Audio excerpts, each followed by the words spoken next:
Բարև ձեզ, Ստեփան Գրիգորյան, YouTube-յա Ալեքի մասնակիցներ։ Ողջունում եմ ձեզ բոլորիդ։ Այսօր դեկտեմբերի 24-ն է, մենք շարունակում ենք մեր աշխատանքը։ Գլխավոր թեման, որի շուրջ ես ուզում եմ այսօր ձեզ հետ խոսել, դա կապված է Ադրբեջանի բենզինի հետ։ Դուք գիտեք, Ադրբեջանը համաձայնվեց ծախել իր նավթամթերքները, նաև բենզինը Հայաստանին, քաղաքական որոշում երկու կողմից կնքվեց, ընդունվեց, հիմա գնում է իրականացումը, պարզը բիզնեսի միջոցով։ Ու երկու հայկական ընկերություններ 600 տոննա գնեցին Ադրբեջանից, բենզինի 600 տոննա մի ընկերություն, 600 տոննա մյուս ընկերություն։ Ու ընկերություններից մեկը, որը գնեց ադրբեջանական բենզինը, սկսեց երեկվանից վաճառքը Ադրբեջանի բենզինի Հայաստանի ներսում։ Այդ բենզալացակայանների անունը Ren Oil է։ Դուք գիտեք, ես միշտ դրականն եմ արտահայտվել այն համագործակցության, որը հիմա գնում է Ադրբեջանի հետ, նախաստորագրման փաստին, խաղաղության պայմանագրի, այն ապաշրջափակման քաղաքականության, որը վարում է այսօրվա իշխանությունը, այն քաղաքականության, որը վարում է իշխանությունը Թուրքիայի հետ, փորձանելով Թուրքիային ստիմուլ տան, որ Թուրքիան էլ բացի սահմանները մեզ համար մենք սկսենք ավելի ինտենսիվ համագործակցել, միշտ դրական է։ Ու կարծես թե նույնիսկ դրական է, որ Ադրբեջանի հետ մենք ոչ միայն խաղաղության այս փաստաթղթի շրջանակներում տանում ենք լուրջ աշխատանք եւ այլ, Ադրբեջանը Իրանն է պահանջում, մենք մերը գնում են բանակցություններ, ինչ որ դրական process։ Նաեւ շատ է ողջունի այն փաստը, որ սկսվեց համագործակցություն Ադրբեջանի հետ տնտեսական ոլորտներում, կոմունիկացիայի բացման ոլորտում։ Ծորենը Հայաստանի համար եկած Ղազախստանից, Ռուսաստանից միանշանակ ողջունելի է, քանի որ ինքնարժեքը շատ ու շատ ավելի էժան է, քանի որ դա գալիս է երկաթգծերով, Ադրբեջանի, Վրաստանի, Հայաստան մտնում է, գները ակնհայտ մոտ ժամանակներս կտեսնենք, որ իջնեն տարբեր ապրանքների վրա։ Մյուս կողմից դա համագործակցություն է, համագործակցող պետությունները ավելի քիչ են հակված պատերազմել, կան դրական ու շատ դրական ես ընկալեցի այն փաստը, որ բենզինը մենք պետք է նաև գնենք Ադրբեջանից ու դուրս բերենք հայկական շուկա։ Բայց ես տեսնում եմ, որ Հայաստանում բավական մեծ աղմուկ է հիմա գնում, որը բարձրացրեցին պրոռուսական քաղաքական ուժերը, առանձին կազմակերպությունները բոյկոտելու Ադրբեջանի բենզինը, ասում են չի կարելի Ադրբեջանի բենզինը առնել, բերում են փաստարկներ, դրա մասին պետք է խոսել։ Իմ կարծիքը այդ process-ի նկատմամբ անպայման ուզում եմ կիսվել ձեզ հետ իմ կարծիքով, ինչ անել։ Բենզինը եկավ, վաճառքի դրվեց մեր շուկայում, հայկական շուկաներում, բենզալացակայաններում այդ բենզինը կա Ադրբեջանի, ինչ անենք, ոնց կողմնորոշվենք։ Մեզ ասում են, չէ, հայրենասիրական, ինչ որ թեզեր են բերում, ու դա կլինի գլխավոր թեմա։ Բայց նաև մեկ-երկու թեմաներ կան, անպայման պետք է անդրադառնամ, մեր նորանշանակ դեսպանը, մեր Հայաստանի Միացյալ Նահանգներում Նարեկ Մկրտիչյանը հանդիպեց Դոնալդ Տրամպի հետ, Դոնալդ Տրամպը ուղարկեց մեսիջներ եւ հայ ժողովրդին եւ Նիկոլ Փաշինյանին, դրա մասին կխոսենք, անպայման կխոսենք Գրենլանդիայի թեմայից, Դոնալդ Տրամպը նորից վերադարձավ Գրենլանդիայի թեմային, նորից հակասությունների մեջ է դա մտնում Եվրոմիության Միացյալ Նահանգներ հարաբերությունների մեջ, Եվրոմիություն, եվրոպական երկրներ Միացյալ Նահանգների միջև շատ զգայուն թեման է, դրա մասին էլ կխոսենք։ Բայց նորից միջև սկսել է այսօրվա մեր աշխատանքի, նորից ասում եմ, կարևորագույն այսօրվա թեման դա Ադրբեջանի բենզինի թեման է։ Ուրեմն, սկսում ենք մեր այսօրվա աշխատանքը։ Ես պետք է ասեմ, որ Ամերիկայում կա ավանդույթ։ Նորանշանակ դեսպաններին մի քանի հոգու հրավիրում են Սպիտակ տուն, ու իրենց համար Միացյալ Նահանգների նախագահան կազմակերպում է ընդունելություն։ Հիմա նորանշանակ մենք դեսպան ունենք, որը Նարեկ Մկրտչյանը, որը բավական ակտիվ սկսեց իր գործունեությունը, ես ուշադիր հետևում եմ այն հանդիպումները, որոնք ինքը ունեցել է վերջի ժամանակներս եւ բիզնես ներկայացուցիչների Միացյալ Նահանգների եւ Թրամփ ծրագրի շրջանակներում եւ պաշտպանության հարցերում ոլորտում պաշտոնյաների Միացյալ Նահանգների, հետո շատ բիզնեսի հետ ակտիվ կոնտակտներ, որ գան իրանք Հայաստան, այդ աշխատանքը տանում է նորանշանակ դեսպանը, շատ ողջունելի է, բայց այս կարևոր միջոցառում է, որտեղ որ Միացյալ Նահանգների նախագահ Դոնալդ Տրամփը հանդիպում է նորանշանակ դեսպանների ու այդ հանդիպումը կայացավ ու այդ հանդիպման ժամանակ Դոնալդ Տրամփը նաև խոսեց մեր դեսպանի հետ ու մեր դեսպանը այդ հաղորդագրությունը տվեց դեսպանատուն Հայաստանի դեսպանատուն Միացյալ Նահանգներում, որ մեր դեսպանը շնորհակալություն հայտնեց Դոնալդ Տրամփին իր ուշադրության համար Հայաստանի նկատմամբ օգոստոսի 8-ի Վաշինգտոնյան պայմանավորվածությունների համար եւ Դոնալդ Տրամփի ջանքերի դեպի խաղաղություն մեր տարածաշրջանում Դոնալդ Տրամփը շատ կարևոր բան ասեց, ինքը ասեց, որ Նիկոլ Փաշինյանի առաջնորդությունը այս խաղաղության հարցերում ինքը բարձր է գնահատում, ողջունեց հայ ժողովրդին, շնորհավորեց նոր տարվա կապակցությամբ եւ անձնական մակագրությամբ նվեր ուղարկեց դեսպանի միջոցով Նիկոլ Փաշինյանին։ Մյուս հարցը, որի մասին ուզում եմ ասել, դա ՆԱՏՕ-ի մասին է, դուք գիտեք ՆԱՏՕ-ի գլխավոր քարտուղարի տեղակալ Ռադմիլա Շեկերինսկա եղել է Հայաստանում, մենք խոսել ենք իր այցելության մասին Հայաստան, բայց ինքը նաև շատ կարևոր հանդիպում ունեցել է բոլոր պաշտոնյաների հետ դեմքերի, առաջի դեմքերի հետ պետության հանդիպել է, բայց կարևորագույն հանդիպումը Սուրեն Պապիկյանի հետ են, մեր պաշտպանության նախարարի հետ, քանի որ ՆԱՏՕ-ն հենց պաշտպանության հարցերով զբաղվող, անվտանգության հարցերով զբաղվող հզորագույն միջազգային կառույց է, ինքը նաև Սուրեն Պապիկյանի հետ քննարկեցին պլանների մասին ու հետո երբ որ վերադարձավ ՆԱՏՕ-ի գլխավոր քարտուղարի տեղակալը Բրյուսել, ինքը գրառում արեց սոցցանցերում, գրառում արեց, որ հանդիպումը Սուրեն Պապիկյանի հետ շատ կարևոր էր, առաջինը ՆԱՏՕ-ն շնորհակալ է Հայաստանին, որ Հայաստանի խաղաղապահները Կոսովոյում շատ էֆեկտիվ աշխատում են ու երկրորդը նոր ծրագրերը պատրաստում են հիմա Հայաստանի հետ, որ ՆԱՏՕ Հայաստան նոր շրջանակներ համագործակցության ֆիքսվեն։ Դուք գիտեք, որ Միացյալ Նահանգների հետախուզական ինստիտուտները, դուք գիտեք անվտանգային հետախուզական այդ բոլոր համակարգը շատ բարդ է, շատ կոմպլեքսային ուժեղ է Միացյալ Նահանգներում, շատ ու շատ ինստիտուտներ կան, որոնք այդ հարցերով զբաղվում են, պաշտպանություն, անվտանգություն, հետախուզություն Միացյալ Նահանգներում ու հետախուզական ինստիտուտներից մեկը պատրաստեց փաստաթուղթ, որի համաձայն իրանք ամերիկացիք ասում են, որ Ռուսաստանը իրոք ուզում է իր ազդեցության գոտիները վերականգնել։ Այ ոնց էին ազդեցության գոտիները Սովետական միության ժամանակվա Ռուսաստանի ցարական Ռուսաստանի իրանք ուզում են վերականգնել, դա պարզ է մեծ աղմուկ բարձրացրեց աշխարհով մեկ մի բան է ես Հայաստանի փորձագետը Ստեփան Գրիգորյան բազմիցս դες ասել եմ, որ ակնհայտ է, որ Ռուսաստանը չի բավարարվի Դոնբասով, Ուկրաինայում ուզում է ամբողջ Ուկրաինան վերահսկել, ակնհայտ է, որ Ռուսաստանը չի բավարարվի, ուզում է իր ազդեցությունը Բալտյան երկրներում Լեհաստանում վերականգնի, նույնիսկ եթե պետք է ուժով, բայց մի բան է մենք փորձագետներս դա ասում ենք, այլ բան է երբ որ դրա մասին խոսում են Ամերիկայի պես հզոր երկրի հատուկ ծառայությունները, հատուկ հետախուզական ինստիտուտները։ Պարզ է Ռուսաստանը արձագանքեց, Դմիտրի Պեսկովը,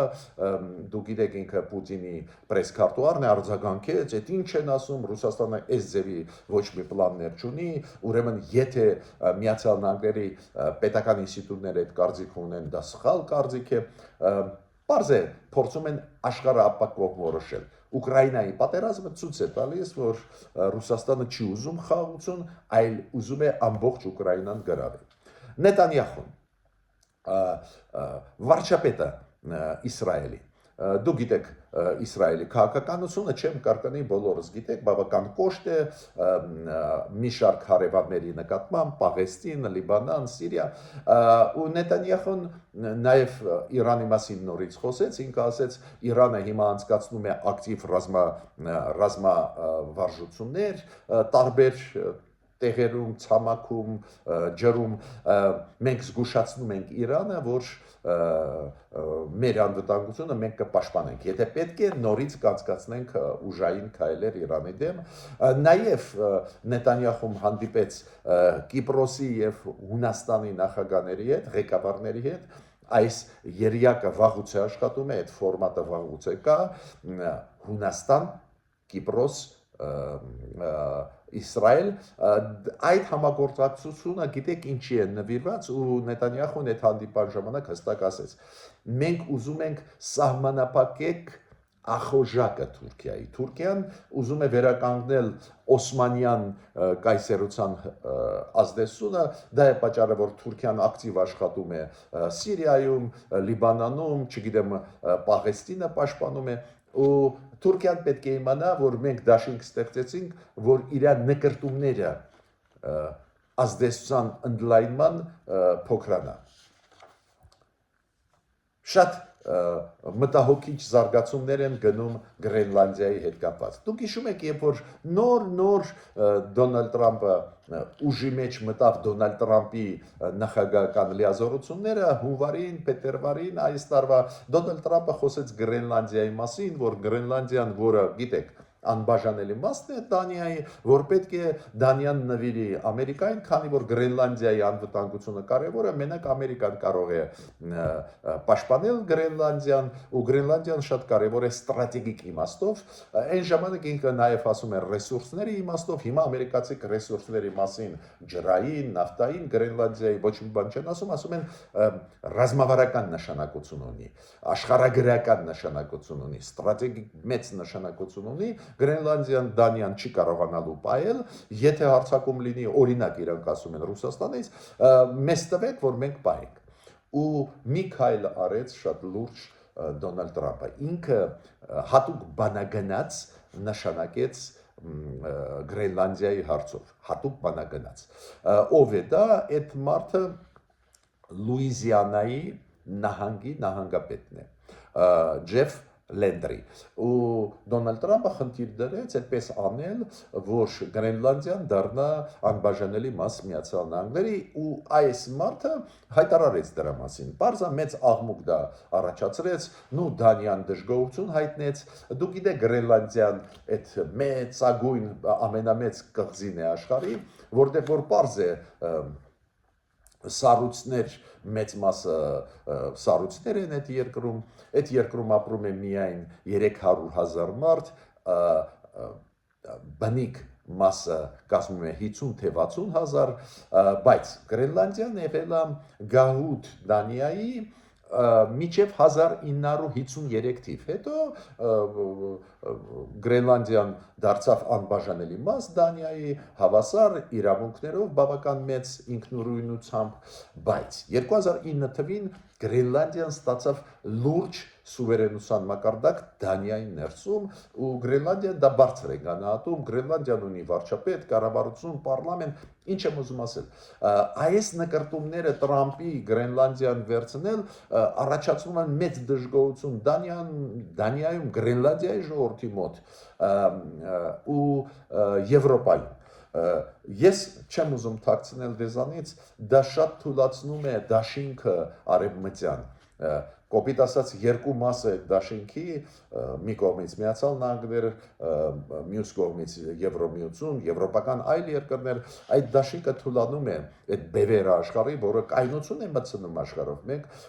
ու Դանիայի այս Գրենլանդիայի կղզու խնդիրը շատ բարդացնում է հարաբերությունները Միացյալ Նահանգներ Եվրոպա։ Իդեպ ասեմ ձեզ, Եվրոմիության արտգործնախարարը Կայա Կալասը ելույթ ունեցավ, որ պետք է հարգվի Դանիայի սուվերենությունը, Դանիայի տարածքային ամբողջականությունը, նաև Գրենլանդիան, քանի որ սուվերենության մակարդակը Դանիայի ներսում մեծ է,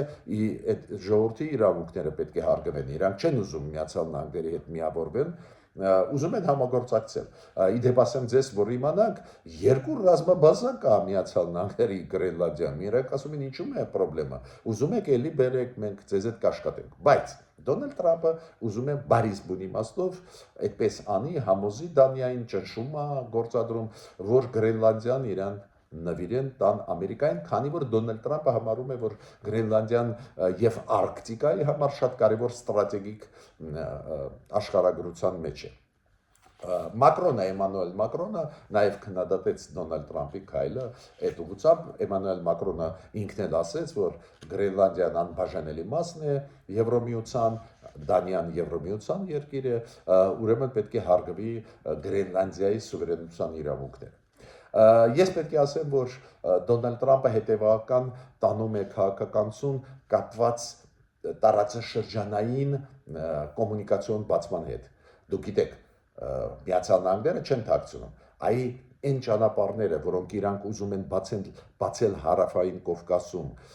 նաև այդ Հայաստանի հարավում, Դոնալդ Թրամփ այդ ուղղուճ այդ ծրագիրը իրանք լայն կոնտեքստով են տեսնում կենտրոնական Ասիա, հարավային Կովկաս, Թուրքիա, Եվրոպա ու դա է պատճառը, որ Դոնալդ Թրամփը ակտիվ աշխատում է Ղազախստանի հետ, դուք գիտեք նոյեմբերին Ղազախստանի նախագահան գտնվում էր Միացյալ Նահանգներում լրջագույն փաստաթղթեր ստորագրեցին ռազմավարական նշանակություն ունեցող, հիմա Դոնալդ Թրամփը երեք ունեցել է հեռախոսազրույց Ղազախստանի նախագահի հետ, ոնց է գնում այդ բանակցային process-ը, ոնց են գնում իրականացնում այդ ծրագրերը, որոնք իրանք ստորագրել են այս տարվա նոյեմբերին Վաշինգտոնում ու պարոն Տոկաևը Ղազախստանի նախագահան հեռախոսազրույց մանրամասն քննարկեցին հարցերը Դոնալդ Թրամփի հետ, նաև քննարկվեցին տարածաշրջանային կոմունիկացիոն ծրագրերը, քանի որ կենտրոնական Ասիայի երկրները կարևոր տեղ ունեն հենց այս Դոնալդ Թրամփ տրիփ Հայաստանի հետ ծրագրում ու Ղազախստանը այնտեղ կարևորագույն երկիր է այդ տեսանկյունից։ Հիմա անցնում են գլխավոր այսօրվա հարցի։ Շատ զգայուն մեր հասարակության համար ու շատ ինձ մտահոգող։ Ուրեմն Ադրբեջանը համաձայնվեց մեզ տալ նավթամթերքներ, նաև այդում բենզինը։ Մեր կառավարությունը քաղաքական բանակցություններ վարեցին, դրանից հետո սկսվեց իրականացում։ Իրականացումը պարզապես բիզնեսի միջոցով է։ Երկու հայկական ընկերություններ բիզնես գնեցին Ադրբեջանից բենզին։ Շատ լավ։ Բենզինի մի մասը Ren Oil բենզինա լցակայաններում, որոնք կան եւ Երևանում եւ Հայաստանում, հիմա վաճառքի դուրս բերվեց։ Լավ, վաճառքի դուրս բերվեց Ադրբեջանի բենզինը։ Ինչու ես այդ թեմայով այսօր հատուկ ուզում եմ ձեզ հետ խոսել։ Հայտնվեցին կազմակերպություններ, որոնք ասում են պետք է բոյկոտել ադրբեջանական բենզինը։ Եվ քաղաքական ուժեր, եւ հասարակական ինչ-որ կազմակերպություններ։ Իրանք ասում են պետք է բոյկոտել։ Ինչու իրանք առաջարկում են բոյկոտել ադրբեջանական բենզինը, քանի որ եթե մենք առնում ենք, իրանք ասում են, ադրբեջանական բենզինը, ուրեմն մենք ուժեղացնում են Ալիևին։ Ուրեմն մենք տալիս ենք հնարավորություն Ալիևին ավելի շատ զենք առնել ու հետո հարձակվել Հայաստանի վրա։ Հետո դա նշանակում է, որ մենք մոռանում ենք, եթե բենզին առնում ենք, մեր հերոսների, որոնք 5 տարի առաջ պաշտպանելով հայրենիքը, զոհվեցին մեր զինվորները, մեր սպաները։ Այդպես էմոցիոնալ դաշտ են մեզ տանում այս պրագմատիկ հարցից, էմոցիոնալ դաշտ, հետո իրանք ասում են Բաքվի բանտերում գտնվում են մեծ թվով հայեր ու Ադրբեջանը չի բաց թողնում, ինչի մենք պետք է իրանց բենզինը առնենք։ Հիմա ես ուզում եմ ձեզ հետ կիսվել այս իմ կարծիքով։ Նու առաջինը մենք հայերս իմ կարծիքով բավական խելոք մարդիկ ենք։ Ամեն մեկս իր խելքը ունի, ինտելեկտուալ ենք, ակտիվ ենք, աշխատասեր ենք, միաժամանակ ունենք կարծիք տարբեր հարցերով, այդ հետաքրքիր հատկությունն է մեր ժողովրդի։ Ուրեմն ես կոչ եմ անում մեր ժողովրդին եւ Սփյուռքայությունում եւ Հայաստանի Հանրապետության քաղաքացիներին։ Ամեն մեկը դուք ինքներդ որոշեք։ Դուք առնում եք թե ոչ։ Պետք չի ազդեցության տակ ընկնել ինչ որ շագրգռված խմբերի տակ։ Ինչ որ շահագրգռված խմբեր կան, որ այդ բենզինը չտարածվի, չծախվի Հայաստանում, տարբեր պատճառներ ստեղ կարող է լինել հիմքեր, բայց պետք չի ընկնել այդ խմբերի ազդեցության տակ։ Դուք ինքներդ ամեն մեկը որոշում ընդունեք։ Ձեզ ձեռնտու է առնել ադրբեջանական բենզին, որը նվազագույնը 20%-ով ավելի էժան է այն բենզինից, որը բերվում է Ռուսաստանից։ Դուք կողմնակից եք, որ այն մենաշնորհը, որը կար ու հիմա էլ գործում է Հայաստանում, մենաշնորհը ռուսական կոռուպցիոն մեխանիզմի, մենաշնորհը գազի վրա, մենաշնորհը բենզինի վրա, որ այդ մենաշնորհը շարունակի բարձր գնել, արհեստականորեն պահել Հայաստանում։ Դուք համաձայն եք։ Ադրբեջանի բենզինի հիմա դերը ինչու՞մ է կարևոր։ Իմիջիայլոց այդ որակը իրանց բենզինի լավն է, միանշանակ, այդ հայտնի բան է, բայց գլխավորը, որ բավական ցածր գներով է ու 1%-ով ցածր չեն, 20-25%-ով ավելի ցածր է, ես նայեցի գները, ուրեմն դա ձեռնտու է առնել, որ մենաշնորհը այն բենզինի գների, որը դրեց Ռուսաստանը, անկում ապրի, ջարդվի այդ մենաշնորհը, որ մեր մարդիկ ավելի մատչելի գնով բենզին առնեն, որ իրենց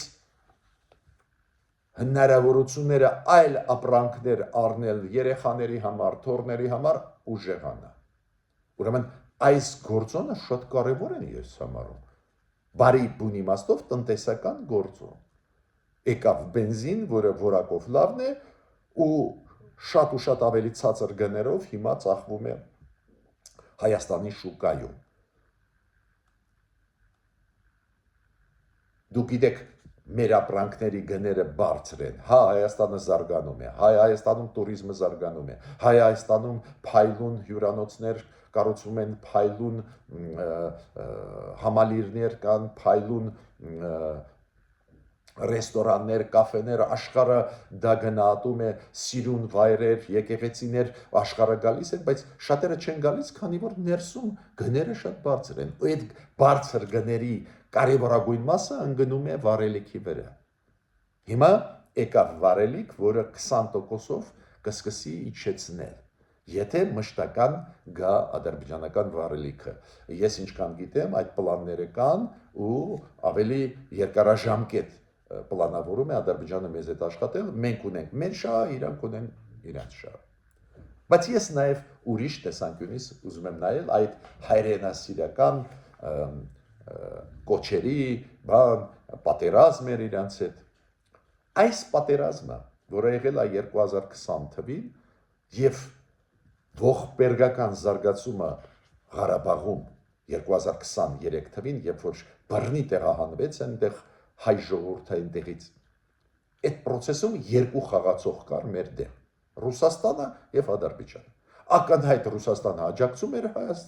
Ադրբեջանին, դուք հիշում եք հայտարարությունը հայտնի Սերգեյ Շոյգուի պաշտպանության նախարարի Ռուսաստանի այն ժամանակվա, հիշում եք, երբ որ ինքը Թուրքիայի պաշտպանության նախարարի հետ նոյեմբերին 2020 թվականի հեռախոսազրույց ունեցավ, ասեց մենք փայլուն օպերացիա անցկացրեցինք Ղարաբաղում հայերի դեմ,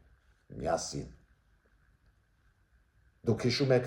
խաղաղապահները նոյեմբերի 9-ի 2020 թվականի փաստաթղթի համաձայն խաղաղապահները, ովքեր Լաչինի միջանցքը պետք է պահեին, ռուսական խաղաղապահները, եւ անվտանգություն ապահովեին Ղարաբաղի հայերի, ինչ արեցին։ Փակեցին ադրբեջանցիների հետ միասին Լաչինի միջանցքը, սովի մեջ պահեցին հայերին 10 ամիս ու հետո ուղարկեցին դուրս հայերին, բռնի հանեցին։ Ովքեր էին Ադրբեջանի կողմը եւ ռուսական կողմը։ Այս հիմա վայ հայրենասերներին հարց եմ տալիս, ինչու դուք ասում եք մենակ Ադրբեջանի բենզինը բոյկոտենք, բոյկոտեք նաև ռուսական ապրանքները, այդ դեպքում ինչ-որ տրամաբանություն ես կտեսնեի, բայց այդ ինչ ջոկողություն եք անում, ուրեմն այս բոյկոտ անողների նկատմամբ զգուշ եղեք, միք հավատա, այս էմոցիոնալ, ես էլ ասում եմ Ռուսաստանի բենզինը, որը մտնում է Հայաստան, հիմա կկորցնի իր մենաշնորային դերը, ավտոմատ իրանք ուզած պետք է նաև գները իջացնեն, քանի որ մարդիկ կգնան, հիմա ավելի մատչելի գներով բենզին կառնեն, ադրբեջանական բենզին, բայց ավելի էականորեն տարբերվող գին է դա, 20%, ու դա նաև կխրախոսի տուրիզմը, կխրախոսի, քանի որ բենզինի իջեցումը գների ավտոմատ բոլոր առանց բացառության ապրանքների գները կիջեցնեն, քանի որ շատ ու շատ ապրանքներ մտնող Հայաստան, տարածվող Հայաստանի ներսում ավտոմոբիլային ճանապարհով է արվում, սալյարկա, բենզին, հասկացաք, ուրեմն այս տեսանկյունից էլ եկեք նայենք, գիտեք հայրենասիրական այդ դրոշի տակ կարելի է ամեն ինչ էլ փորձել անցկացնել, բայց միք տրվի այդ էմոցիոնալ բաղադրիչին։ Մեզ հիմա շատ կարևոր է, որ Հայաստանում գները իջնեն նավթի, գազի, որ մարդիկ մնան Հայաստանում, կարողանան ապրել Հայաստանում, որ միգրացիան կրճատվի, եթե գները ընկնեն, Հայաստանը փայլուն երկիր է, տուրիզմը մի քանի անգամ կաճի, եթե գները ընկնեն, ու այս բենզինի վաճառքը Հայաստանում այդ կոնտեքստով կարևորագույն դեր է խաղում։ Ու մյուս արգումենտը, գիտեք, պատմությունը բարդ բան է, պատմության ժամանակ մենք ունեցել ենք լրջագույն խնդիրներ նույն Պարսկաստանի հետ Շախաբազի ժամանակ։ Բայց ինչ, հիմա հիշենք այն ուղիղ 4 դար առաջվա խնդիրները, ու ասենք, գիտեք, մենք նեղացած ենք ձեր վրա, իրանցիք ձեր ցավը տանեմ, նեղացած ենք, չենք առնում ձեր ապրանք։ Դե դիտ չան հետեցություն։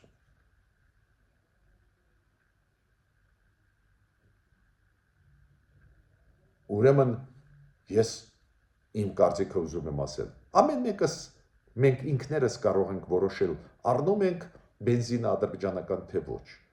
բայց ես չեմ տեսնում տրամաբանություն դրա մեջ, որ չառնենք, քանի որ ամեն ինչ արագ փոխվում է աշխարհում, նայեք պետությունները երեք միասին էին, այսօր կռվում են իրար դեմ, ամեն ինչ արագ փոխվում է, հիմա մեզ մոտ արագ դրական զարգացումներ են գնում, պետք է ուժեղացնենք այդ զարգացումները, այլ ոչ թե անընդհատ վերադառնանք պատմության, ու այն մարդկանց, ովքեր շարքում են Բաքվում գտնվող բանտերում հայերի հարցը։ Կներեք ինձ, Ղարաբաղի իշխանությունների նախկին իշխանություններին հանձնեցին Բաքվին